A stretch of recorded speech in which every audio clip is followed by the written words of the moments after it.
Next, I am excited to introduce Grace Stanke, who was crowned Miss America 2023 in December while serving as Miss Wisconsin. Grace is a nuclear engineering student at the University of Madison, or Wisconsin-Madison. During her year as Miss America, she will be using her national platform to focus on clean energy, cleaner future, and emphasizing the benefits of nuclear power. She is inspiring the next generation of female scientists, engineers, and mathematicians. Please give a Wisconsin, Minnesota, Iowa, and Illinois nice welcome to Miss America, Grace Stanke.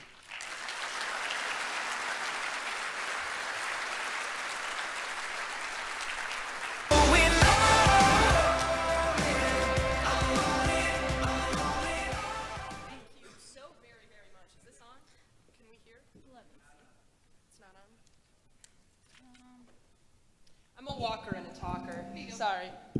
Now it's working. All right. Well, so I had this really beautiful introduction written and everything, but I think I want to pick a fight with Brent really quick. Sorry. He asked, what can we use to supply power when it's at that peak load? He said, we're going to use natural gas. What about nuclear? Just throwing that out there. So I'll leave it at that. Brent, we can duke it out later. But I really wanted to talk about the Midwest. Being back in Wisconsin is really an incredible opportunity. I'm traveling a lot for Miss America. Next week I'll be in Indianapolis, then Salt Lake City, then I'll be in Winona, Minnesota actually, so I'll be close, but not quite, so close. But one thing that I've really learned is that the Midwest is incredible. So today I wanted to talk about how the Midwest, my Wisconsin upbringing, has really influenced who I am today as a young person, going into nuclear, as a young person advocating for energy, and as Miss America. Miss America, a household recognized name. I watched it on TV growing up. Maybe many of you did too. Maybe your moms forced you to watch it growing up. I don't know. It's always been something different. Never a girl from north central Wisconsin. That's me? Okay. But this isn't all just sparkles and crowns and sashes. When I went to Miss America, I sat down in that interview and I talked about energy and power as in electricity. All right, bear with me there. And I got this full-time job. I'm 21 years old. I became Miss America and a nuclear engineering student and a competitive water skier and a violinist. All of these things, my brand has become the woman who can, simply because I've been told I read like an ad lib. But because of Wisconsin, I'm comfortable with all of those things. Now in that interview, I talked about power, I talked about energy, and that all ties into my community service initiative, Clean Energy, Cleaner Future. And with that, I do two main things. When I sat down in that interview, I had two main things on that list. One, talk to the general public to change misconceptions and improve the public perception about nuclear energy overall. The second thing was to recruit more people into the STEM field overall with a focus on nuclear, of course, because I'm a little biased. That's what I told them in the interview. And that's why they selected me for the job of Miss America. I actually don't know if that's exactly why, they can't tell me, but I'm assuming that had something to do with it. But the third thing that really has come through today, after becoming Miss America and having spent the past 6 months traveling 70,000 miles all across the country, one thing has become clear. Workforce development is a serious problem that we have. That's not just in the Midwest. That's not just here as we're trying to hire more people into co-ops and into helping out with the power industry. That is everywhere. And I'll be honest, largely that happened because nuclear companies booked me and I'm like, well, they already know all the misconceptions and they are already in the field. What do I talk to them about? All right, Gen Z, young people, let's go. But it's something that I really focus on, this workforce development and how we can continue to recruit people. How can we work with them? How can we continue to change our industries as a whole as people continue to change? And that's something that's really, really incredible. One of the things that played a major role in my life growing up is the Midwest, I said. When you Google Midwest personality traits, the first thing that comes up is the people are genuinely nice. Throughout my childhood, there are so many instances of such kindness that I honestly cannot go into it. I'm about to. We're gonna go into it. I'm a nuclear engineer. One thing I didn't learn until I became a nuclear engineer and took courses at UW-Madison was that nuclear medicine saved my dad's life twice from cancer. I look around this room and I'm willing to bet every single one of you knows someone or has had a family member or maybe yourself has gone through cancer, is fighting it right now, or might in the future. And that's a scary thing. Most of my childhood, my dad was sick. God, I'm tearing up about this. I usually don't. Okay, we're going there. Throughout 4th and 5th grade was the first round he had cancer. He had Hodgkin's lymphoma. It was largely in his lymph nodes.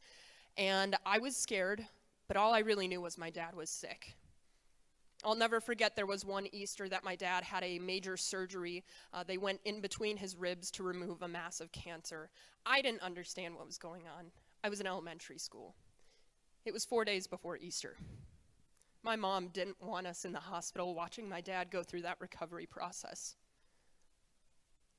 The people around us welcomed me in. That Easter celebration I spent with my godparents. They kept all of my family's traditions. I'm really going here now. I am so sorry, y'all. They kept all of my family's traditions, and I'll never forget, for me growing up, Easter, we had the same basket. We all had the same basket every single year. And I was scared that I'd go to my godparents' house and I wouldn't have that basket, but they went and got the basket. It's the little things. It's that kindness. Those are the highlights that I remember from my dad going through cancer, which is really hard to find those highlights. I remember people bringing casseroles to our door all the time. I think we've all made a casserole or two for our neighbors or for the people around us. Even 4th and 5th grade year-old me, 4th and 5th grade aged me, sure, maybe I hated trying a casserole with mushrooms in it, but you know what? Looking back on it now, I couldn't be more thankful for those people. For the stress they took off of my mom, for the stress they took off of my siblings and me, and everything that they poured their heart and soul into supporting the people around them. Then we had 3 years of remission, which was really cool. We loved it, had the best time of our lives as a family. And then it came back in his spleen. My dad's spleen had grown to the size of a basketball with Hodgkin's lymphoma cancer again. My brother and sister had gone off to college. It was just me and my mom at home that were pretty much fighting it. And this one was tougher. I was a freshman in high school. I had just learned what cancer was in biology class. I actually knew what was going on this time around. And I was scared. It scared the living daylights out of me. I remember going to tennis practice, and my tennis coach at the time, her husband, had made it through cancer on numerous occasions, and I'll never forget. Coming out of tennis practice, I found out my dad had a major seizure. And I remember crying in her car, apparently as I'm crying right now. We're not going to get there, though. Nothing has slipped out of my eyes yet. It's okay. All right. We're going to get away from the emotional stuff. I'm going to leave it at that with that, because apparently I can't keep it together. Overall, though, it really is something that it was the people through all of that that showed me kindness. It was the people that supported me, the people that supported my mom and my family that made me into the person I am today. Becoming Miss America, nobody ever dreams or expects to become Miss America. I'm the 95th woman in 102 years to become Miss America. That's not a lot of people. 95 people is not a lot, right? So when I meet people all across the country, I was just in Portland, Maine, right? Not my dream destination, but Portland, Maine. Also really beautiful. But the people there were excited. They got to meet Miss America. They got to share their story, whatever it was for them growing up, whether it's their dad going through cancer or an abuser or something along those lines, they get to share their story. By being Miss America, listening to their story, listening to the people around me is just one little act of kindness that I can do that allows me to get to know people, that allows me to welcome people, and allows me to include people. Taking that time to understand who that individual is, what they've gone through, is an incredible opportunity to establish a friendship, a connection, a deep and meaningful conversation about nuclear energy. It always leads from one thing to another. As much as I hate to say it, cancer's a great way to start that conversation about nuclear medicine. That's a very morbid thing to say, but it's true. Talking about the effects that this is a possibility, the Midwest taught me that kindness is one way to just get to know a human being. And then talk to them about your mission. But put people first. I learned that thanks to the Midwest. Now, the second thing you get when you Google Midwest personality traits is the weather is unpredictable and unstable. How is that a personality trait? And also, it's very true. I don't know. Okay. It's actually helped me a lot as Miss America. I can pack and be in any clothing in any weather. It's great. So thank you, Midwest.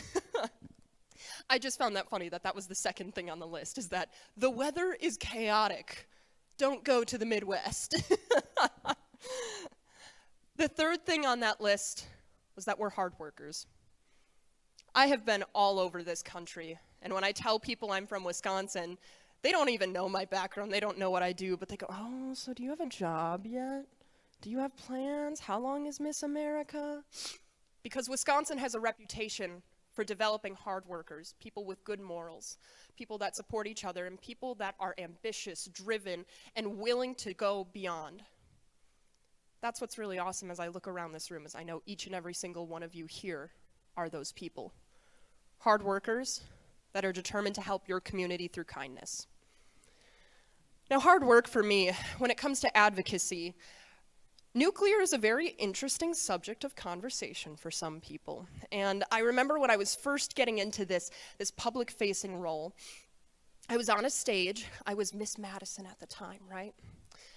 And I said, my name is Grace Stanke. I'm Miss Madison, and my social impact initiative is promoting nuclear energy. All right, now hand off the mic to the next girl, because we were all just standing in line, don't need to go into the weeds there. This one gentleman came up to me afterwards, and I'm standing there, and he kind of taps me on the shoulder, and I go, oh, hello, sir, how you doing today? He goes, are you really a nuclear engineer? And okay, hear me out. When someone says, are you really, do you really want to go there? I am ready to go. You challenge me, I'm going there, all right? Side story into that, the reason I got into nuclear is because my dad told me not to, all right? You challenge me, I go do the dang thing.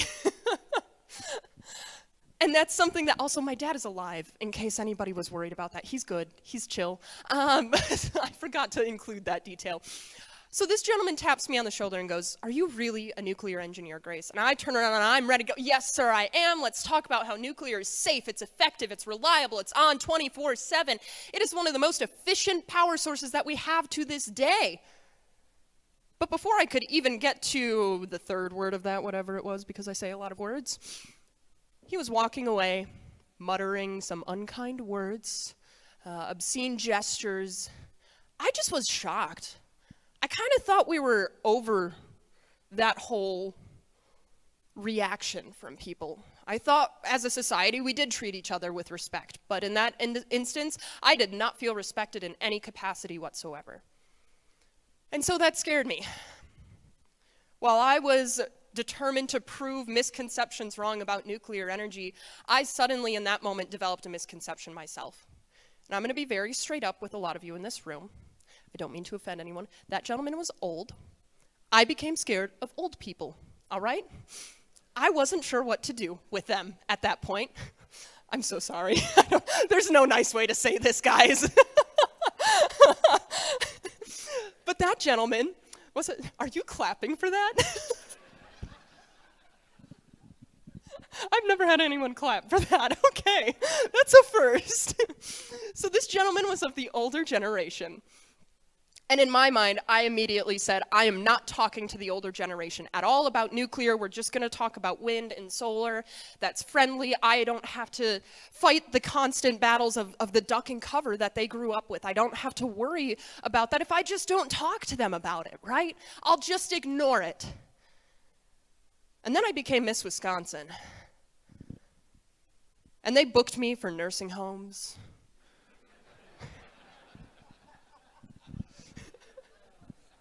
Y'all are killing me. I thought my jokes in the beginning were funny, but all I have to do is talk about nursing homes. All right. But I honestly, for probably the first 2 months of being Miss Wisconsin, I did manage to avoid having these tough conversations about nuclear with the older generation for a while. I only talked about wind and solar. I talked about geothermal and hydroelectric and all of these other things. But this one specific presentation in Waukesha, Wisconsin, man, my booking manager sent them my paperwork ahead of time. My paperwork is very, very obvious that I'm pro-nuclear. It says, nuclear engineer. It's the second thing you read, all right? I was like, all right, well, so if we're doing this, we're doing it all the way. As I said before, you throw me a challenge, I'm doing it all the way. And I slowly went into that presentation. I was actually quite nervous. I had the full slideshows, I had the speech, I had videos of dry casks being dropped on their corners, I had trains hitting the dry casks. I don't know about you guys, but I find some really awesome videos of nuclear content at 3 a.m. on YouTube. It's great. Highly recommend it. You get some weird content, but it's awesome. And it's fun to watch, and it shows how incredible our industry is. The level of standard we hold ourselves to beats any other form of energy production. We are the only energy industry that has to actually manage our waste. That says a lot about what we do in the nuclear power world. I went into this nursing home with about 200 people, and they got it all. And I finished it, and I was like, all right, where is he? I'm looking. Shockingly, there was nobody there that did that. It was nothing but kindness. Maybe it was just because I was in Waukesha, but it was nothing but kindness, respect, love, intelligent, intellectual, awesome conversations. I love presenting to kindergartners, but sometimes it's not the most intellectual conversation. All right, that's one thing you got going for you, old people. Intellectual conversations, woohoo. That sounds so terrible, I'm so sorry. But I really, really loved that specific appearance. I talked about waste, we talked about Chernobyl. At the time, that was when Zaporizhzhia over in Ukraine was the world's largest nuclear power plant. It was taken over by Russian forces. We talked a lot about that. We talked about concerns. We just had everything out in the open. We were kind to each other. We listened to each other, treated each other with respect, with patience. And with a lot of hard work going into that presentation, I got over my fear. I got over my misconception of people around me. I had proved my own misconceptions about the people around me wrong. And I loved it. I'll never forget, I was still Miss Wisconsin at the time, mind you. This one woman pulled me off to the side, and I'm not gonna lie, I remember her hands grabbing my arms. I'm like, oh my Lord, what did that do? This is it. I'm ready for the words. What's she gonna say? And she pulled me in. She goes, Grace, we couldn't have a better representative for Wisconsin. We are so excited to watch you become Miss America. Now, if that woman is into betting, she did something right. But that was something that was so kind, because as Miss Wisconsin, as a state title holder, like I said before, you never expect to become Miss America. This is something that happens to one woman every single year, and that's it. Those are pretty slim chances. Very slim chances. I am forever thankful for the people that taught me that lesson, that nursing home visit. I'm thankful for the people that continue to do this to me all across the country. As I say, hey, this is a conversation we need to have, and we need to be open about it. Change my mind. I'm trying to change yours. If you think I should believe in something else, I'm more than willing to have that conversation. At this point, I focus more on reliable energy than I do on necessarily clean energy, because that's the issue we need solved today in America. In California, in Texas, in so many states all across the South, thankfully not Wisconsin, and Minnesota and Illinois. Okay, I guess I'll include Illinois, sorry. I had to throw one joke in there. So sorry. How many people are actually from Illinois? This row? The one that clapped? All right! But truly, this part of the country is very blessed in that sense, where we usually have power all the time. One of my close friends who helped me prepare for Miss America lives out in California. She couldn't use her AC after 4 o'clock every day. Why is this a problem? It's 2023. We have the knowledge and the technology and the skills and the people that are excited about electricity and building these power plants. So why aren't we doing it? Why don't we have reliable power? And that's where nuclear comes in. Always on, always reliable, always there. I won't dive too much into that because I know a lot of you here have heard me speak before about nuclear, but that is such a serious topic that nuclear is always available.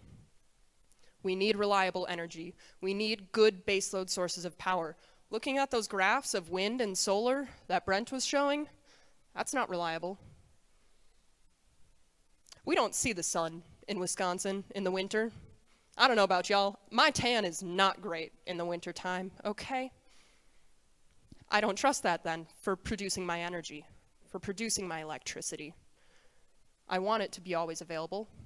I'm Gen Z. I grew up with a phone. I'll recognize that. I grew up with social media. I grew up in a very, very different world that I honestly could not imagine a life without electricity now. I don't know what I would do. I'll acknowledge it. That's our fatal flaw. That's our weakness. But it's also our strength. Because young people today are more than ready to fight for this. They're more than ready to address this as something that we need to talk about. And that's where, as co-ops, you have this really awesome recruitment opportunity. The one parallel between the nuclear industry and as I'm learning about the Dairyland Power Co-op and the Wisconsin Electric Co-ops, people are always needed. In the nuclear world, we're facing a huge problem called the Great Resignation. For those of us graduating, no pressure, right? No big deal. 2/3 of our workforce is over the age of 40 in the nuclear world. That means we're about to lose 2/3 of our workforce, not only just to have manpower leaving, but to have that knowledge leaving is a serious problem. Now, I'm going to be honest. I look around this room. I think I'm the youngest one here. Anybody beat 21? I didn't think so. Oh my God, there's one. Yeah, you're the future. It all lies on you. Don't worry, no pressure. But it is truly something that there is a knowledge gap between people that have been working in this field that are about to retire like Phil, that it sounds like you guys have the turnover process excellently handled there. April, God bless you, wherever you are. April, I'm believing in you. You got this. But that doesn't happen in all situations. That doesn't happen everywhere you go. Make sure to rely on those Midwestern qualities, those Midwestern traits, the kindness, the weather, and hard work to get people into this field. The people around here are excited to help. Give them a mission to support, and they will support it. One thing I've learned more than ever is I look at what I'm going through right now as I'm starting to look at jobs after Miss America. I am willing to take a massive pay cut if I care about what that company is doing, if I support its mission, if I feel like I'm doing something in the world. People prioritize joy more than ever now. They prioritize happiness. They prioritize themselves and a healthy workplace, and maybe getting time off too. I hope y'all get time off. And that's something that is a great recruitment tool. Find that mission. Tell people about that mission. Hear what their personal mission is. Whether it's they got into nuclear because they learned it is what saved their dad's life twice, or whether it's something else. People want to support that. And I know that you have that here at the co-ops. You're providing you're providing power to homes. I can English. I engineer good, sorry. You're providing power to homes in rural areas of the Midwest. People that do drive a half hour, 40 minutes, an hour to get to the nearest school, Walmart, whatever it may be. I grew up in Wausau. A lot of my family is from Ashland or Minocqua. Man, driving to Ashland is a long drive. They ain't got a good hospital up there. Sorry, Bayfield people. I know there's a couple Bayfield co-ops here. And that's scary. But by providing power to those homes, you're helping create those lives, helping benefit those lives, helping power those lives. And that is an incredible thing. Talk about that mission. Bring young people in. Good pay helps, but a mission is more important.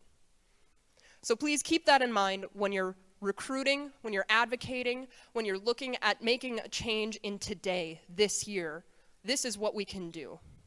I look at nuclear, and I'll completely agree with Brent. A lot of what we have to face is a waiting game right now. We got to make sure that we've got it all figured out. A lot of that is waiting on government to kind of speed it up along, but that's not for you guys to worry about. I thought that was funny, but all right. Did y'all know what you were signing up for today? But by being able to plan for nuclear today, that way when it's ready to be implemented tomorrow, we can have that process ready to go and hit the ground running. But what everyone here can do, get more people involved today. More people curious, more people excited, more people working in this industry, whether they're linemen, whether they're welders, whether they're communications professionals, lobbyists, politicians, whatever it might be. We need everyone on board. And those Midwestern personality traits are really, really good convincing factors. The rest of the country is like not that nice, I've learned. I got so used to Midwestern people. Oh my God, hey, how are you today? Good weather we got. I mean, I go to New York City and they're just like, that's it, there's no words. There's nothing. And I sit there and I'm like, hey, how you doing? Oh, I love your dress. You look great. And it's so strange. I don't mean to slander New York people, but I guess I am today. But that is something that is truly special that you as a co-op have the opportunity to do. Find that mission, combine it with awesome Midwestern values, and use it. Thank you.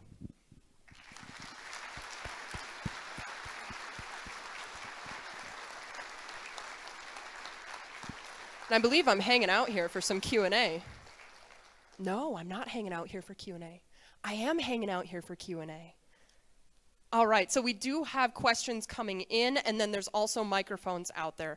I'm more than willing to talk about anything nuclear related. I kind of wanted to avoid a pure-blown lecture on nuclear today, but we can do that if you want. Count me in. Hi. I promise I don't bite too hard. Maybe my stories say otherwise. All right, does anyone have questions for Grace here? Let's kick it off with some questions for Grace. We've got one here at the microphone. All righty, awesome. And if you could say your name before you ask your question, I would love that. Larry Paul, and I'm with Stanke Cooperative. Are you bringing your message to the college campuses? Yes, I am. I actually was at Georgia Tech a couple weeks ago. I gave a talk there about how people can get involved in the nuclear industry, because a lot of the people that came to that talk were not in nuclear engineering. They were mechanical engineers, communications people, honestly, art majors, like people that were just like, I just want to learn about this. So that was really exciting, and this fall we're actually organizing an official college tour where I'll be going all across the country and addressing it specifically with college students. Yeah, thank you. Thank you. We have a question at the podium. Oh, one more over there. I'm Carl Knowles from People's Club in Rochester. Not a question. Thanks for being a badger. Oh, thanks. On Wisconsin. It's pretty cool.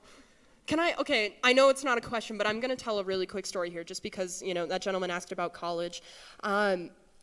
I'm now on the tail end of my degree. I have 3 classes left, so you all know what senioritis is like. That means I'm done. So I walked this spring and went through the whole graduation celebration as I conclude the rest of my classes online part-time while working full-time as Miss America. I'm so excited to be a Badger. I love UW-Madison now. 4 years ago, when I accepted my admission into UW-Madison, I'm not going to lie, I was crying. I did not want to go. It was the bottom of my list. And I think that that's something that we need to talk about more, though, with younger generations. I applied to 9 schools. I got into 3. The top 6 denied me. And I was like, man, and I'm going to be honest, Georgia Tech was one of them, so going back there, I was like, y'all are missing out, okay. They invited me to go to grad school there. So, but UW-Madison was an experience that I didn't expect. I didn't even want it. I had to deal with it though, and I had to make the best of that situation. I had to look at, okay, what tools do I have right now, and how can I do what I want to do with my life? Honestly, if I hadn't gone to UW-Madison, I don't even know if I would be a nuclear engineer. That's not a major everywhere you go. And I'm so thankful for my experience as a Badger. I have loved it. I know last October, some of you heard me speak on a panel at the Wisconsin Electric Cooperative Association in Stevens Point. Paul Wilson, the department chair for the Department of Engineering Physics, he's my academic advisor. It was really weird to serve on a panel with my academic advisor, first of all, and I'm doing it again later this year. I'm like, oh Lord, what is this? But it is so special because his level of support between everything that has happened throughout my college experience. I have had 1 normal semester, my freshman fall, then COVID, then I took a co-op, so I took time off of school to work, and then I became Miss Wisconsin, and then I became Miss America, and he's like, Grace, can we just have 1 normal year? And I'm like, no, sorry. But it's truly, truly special what UW-Madison has done for me, and I cannot thank them enough. You know, they don't even sponsor me in any way, but I truly do love them. I see we have a question at the middle microphone. I'm Joe Book. I have a nephew that went in the nuclear program. It was a little too tough for him. He said, I like these, and he said, I got to look at a lot of that. That program. That was my nephew. But the question is, over the years, I've been in, I understand nuclear quite a little bit, and I think it's a great thing. When people talk to you, basically you're going to get some pushback from them. Do you ever bring up like the different things, like because people will point out like all like tens of thousands of oil wells that are leaking out the gas and bringing the one and some of that stuff, and some of the other things where there's other capturing of fuel where people burn off tens of millions of pounds of carbon burn off from the oil. They don't capture it. That's one of those things that I'm into the law, so I know what if somebody tries to attack me, I can point out other things that we can do. But Yeah. one of those things, do you see do you think that the SMRs is the future, and that's the small modular reactors? Is that what you were thinking on that, or what Yeah. What is your thought on that? So that's a really great question because I know Dairyland Power Co-op is considering SMRs. I actually did a small modular reactor with NuScale using LEU plus fuel for my senior design project this spring. So tons of fun. Right now, they have a lot of hype around them. But I'm almost in the same boat as Brent. Let's wait and see.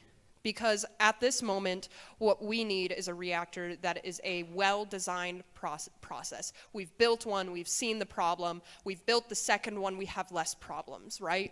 That's what we need more of.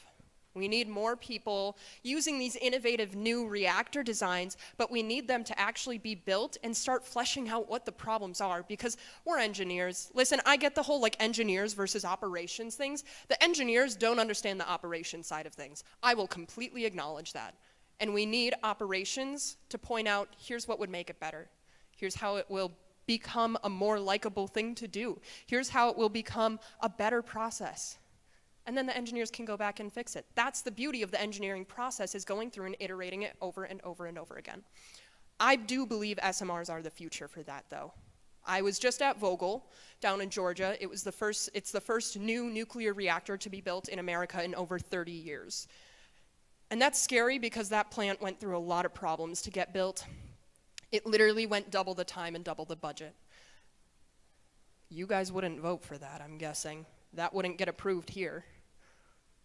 So how are we going to keep getting those approved, to be built, to be perfected, to be iterated over and over and over again?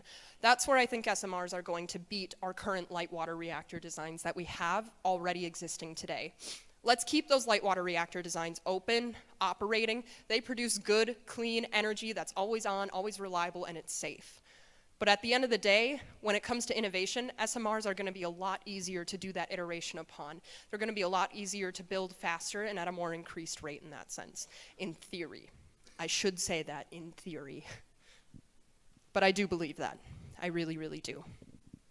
Thank you. We have a question at the far microphone there, Yeah. and then one off to this end. Hi. Yes, I'm Jody Twite from People's Energy around Rochester, Minnesota. I had a question on the education aspect. So a small data point for me, I'm a graduate from Iowa State University, go Cyclones, but I know that in the late 80s, they had a nuclear engineering program that I think was phased out. I don't remember the details of it. Can you speak to how many schools even have a nuclear engineering program, or what opportunities are there for students to learn? Is it stable, decreasing, increasing? How do we get the knowledge base to explore more about this potential? Yeah, exactly. So what happened is in the 70s, there was this big boom as it was the nuclear renaissance. People were like, the entire world is going to be powered by nuclear energy. So everyone and their father was going into nuclear power, right? There were graduating classes of like 3,000 from each school. It was insane. Now I'm going to be honest. In May, I walked at UW-Madison. There were 10 people that graduated with a nuclear engineering degree. So that number has gone down with a variety of things. A lot of what the world behaves and acts as plays a major role in the numbers of people going into this field. Every single movie, the supervillain is created by a radioactive goo. I've never seen glowing green goo that's radioactive. What is this? Like, this is the fault of the nuclear industry, is we operated for the past 30 years under no news is good news. That meant let the media run wild with whatever they can come up with. That didn't work. It didn't go well at all. And we're at the point now where things like SMRs and all of these new innovative ideas are realizing, oh, this public perception of when I say the word nuclear, people think immediately bad, mushroom cloud, the Hulk, all of these things. That's a problem we gotta fight now. And that's something that I think will really help with increasing those numbers. But overall, number of schools, I believe there's 30 different programs for undergrad. For graduate programs, there's a lot more. A lot of the times what people do is go into a mechanical engineering field, and then if they want to go back to grad school, then they'll get a nuclear engineering degree. So while we had 10 undergrads graduate at Madison, there is so many more grad students. I genuinely don't even know. They are everywhere. Everywhere, I tell you. They're always in the classes, and they're always sitting there like, oh man, I'm just auditing this. I don't got to do the homework. And I'm like, okay, buddy, fine. But they're actually really, really awesome. So that's something that is a big thing when it comes to people getting involved at a younger age. If they are interested in nuclear engineering, find those programs. Madison is a great one. Of course, I'm biased. And I highly, highly recommend it. Thank you. Butch? Hi. Butch Venture, Nuclear Energy Cooperative. My question is on reprocessing of spent fuel. Here at Dairyland, we have our own spent fuel. We're managing it, as well as a lot of utilities around the United States. That spent fuel has been a stumbling block in the development of nuclear power. I guess I'd like your thoughts on reprocessing. Yeah. And what can we do to further the concept of reprocessing? So I love that you know about reprocessing, first of all, because the number one thing I get from the general public is people go, when I say support nuclear, they go, well, what about the waste? And they really think they're like cute. You know, they really think they got me there. The thing is that waste is not a scientific problem anymore. It is not a technological problem. We have it figured out. We know how to reprocess it. France is doing it. Why can't we? You want to know why? Politics. That's the whole problem. At one point, a president went through and said, we are not going to allow reprocessing. About 8 years later, that was lifted. But it just has never been approved. People have tried over and over and over again, but it's just never been approved. So reprocessing is a political problem at this point. The waste problem overall is a political problem. The waste isolation power plant down in New Mexico is rated to store whatever type of radioactive storage you want to put there. Throughout 60 years of generating 20% of America's power, all nuclear waste fits in the size of a football field. Think about that. All of that spent fuel fits in a football field. How many of you watch the NFL and like Super Bowl and all of that? That's not a huge field at the end of it. Did not many of you raise your hand? Wow, you know, that makes me feel really good. I don't know, I'm not a huge NFL person. Go Pack Go, but go Pack Go. Anyways, sorry Minnesota and Illinois people in the third row here. Anyways, you had to say it. But that is something that is really incredible when it comes to the spent fuel problem. So reprocessing is a political thing. What you can do, talk to your politicians. Do they know about this? Do they know it's actually, able to be done? Are we approving it? Why aren't we approving it? That's what the problem is right now. Right now, reprocessing, the technology that we have allows us to recycle 90 to 95% of the materials that's in spent fuel. The other 5% can be put in that waste isolation power plant. We have it figured out. It's not a science problem. It's a policy problem. Alrighty, I think you're up next over here. Oh, over here. There we go. Yes, my name is Larry Klein from Rochester and People's Co-op. Hi. If you were to look in your crystal ball, what do you see for the technology, the growth, and being able to use fusion power instead of fission power? Yeah, that's a really great question. Hi Larry. So if anybody doesn't know, fission is what's happening in nuclear power plants right now. Fusion is the opposite. So fission is the breaking apart of atoms. Fusion is the opposite. It's the building up of atoms. It's what happens in the sun. It's really, really, really, really, really, really difficult to make a miniature sun on planet Earth, in case you didn't know. That's really hard to do on a scientific front. So there has been work going on to create a nuclear fusion reaction for decades now, and it seems like every year they go, well, we're right there, we know what we're doing, we know how to do it. Well, now it's been like 50 years. So I will say that we are now seeing these reactions have a net positive energy, which is a huge step in the right direction. Back in December, actually the morning that I interviewed for the job of Miss America, Lawrence Livermore National Lab out in California did a nuclear fusion reaction that created more energy than it consumed to make it happen. That was like a really great thing to talk about in my interview, because I'm like, ooh, I got my current events, let's go. And then the entire week all we did was talk about fusion. But I genuinely do think the first commercial fusion reactor will happen within my lifetime or the other young lady's lifetime. Sorry, y'all. You guys are going to be so sick of me by the end of today. All right, we'll have one more here, and then we'll Yeah. expand and include the executive team questions as well. Awesome. So come on. Okay, Bob. Mobile electric. So you talked about nuclear storage and reprocessing. But I'm thinking about Chernobyl and 3 Mile Island. What is it about these SMRs technically that makes them meltdown proof, so I understand? Yeah, so let's talk about what each of these disasters are, right? So Chernobyl is honestly in a league of its own. That power plant was built under very, very competitive circumstances. The Soviet Union wanted to build the biggest, the baddest, the best nuclear power plant because they wanted to prove they're better than America, right?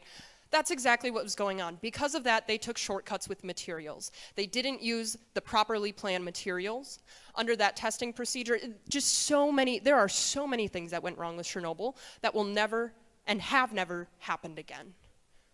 So Chernobyl, honestly, I hate to say it, is the result of human pride. It's the result of human competitiveness in that sense. And I think that we learned as a nuclear industry, we don't put up with that sort of pettiness anymore. Fukushima is two of the 3 major disasters. In that scenario, the plant was designed to handle a tsunami that was much, much smaller And then the bigger tsunami hit, and we realized, oh, we've got to start planning for, okay, here's the worst we've seen, but what's the worst to expect? And right now, we're in a time of climate change. I grew up familiar with the term climate change. We're seeing weather patterns get worse and worse and worse and worse every year. So we can't go with what's been the worst thing in history. We need to go with what's the worst thing we can expect. And that shaped the entire nuclear industry. And 3 Mile Island is a similar, it's a miscommunication, but both of those things taught us one thing. Right now, I worked at the nation's largest nuclear fleet as a co-op, so the bottom of the barrel, all right? I was 17, I was doing my little code, and I got to a point where I was like, I think I'm done. I don't really know. And my mentor was working with me, and he said, okay, before we send this to 12 different nuclear power plants across the nation of America, let's just review it, which is understandable. My mentor reviewed it. I then did a self-review. My boss reviewed it, and then we sent it to someone who was completely removed from the group, and they reviewed it. And when all 4 of us could find no errors with that coding process, then we all sat down in a room together and said, if this doesn't work, what is worst case scenario? Are we prepared for it? Until our answer for are we prepared for it was yes, that did not get implemented. That's the standard we hold ourselves to in the nuclear industry, and that will continue with SMRs. I really doubt that SMRs are going to be seen in any different way. They are much smaller. They have physical limitations that melting points are much lower than it is with a large water reactor. The standard of people are what make it awesome. Thank you so much Yeah. for being here with us today, Grace. Thank Everyone, you. please give her a big round of applause.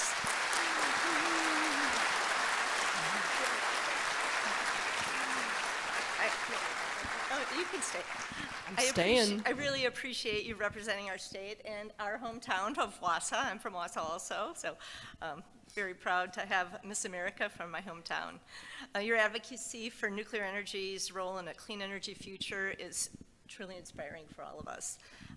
As mentioned earlier, we have time set aside for